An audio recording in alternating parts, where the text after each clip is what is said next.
رسول صلی اللہ علیہ وسلم نے فرمایا کہ اللہ کس قدر کریم ہے اور کس کریمانہ انداز میں براہ راست انسان کو خطاب کر رہا ہے، اور یوں کہہ رہا اللہ، اے ابن آدم،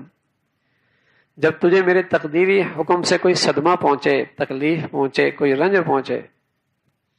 اور تو صبر اور رضا کے ساتھ اس تکلیف کا استقبال کرے، ہاں، تو پھر میں بھی تجھے جنت دیے بغیر راضی نہیں رہوں گا۔ سبحان اللہ، پھر میں بھی تجھے جنت دیے بغیر راضی نہیں ہوں گا۔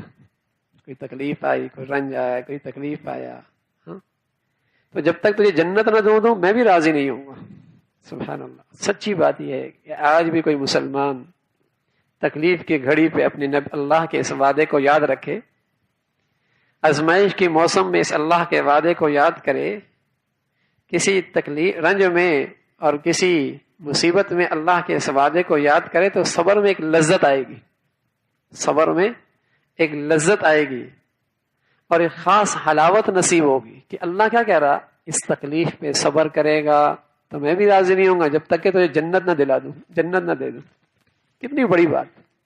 براہ راست اللہ اپنے بندے سے کہہ رہا ہے، یا بنی آدم، اے آدم کے بیٹے۔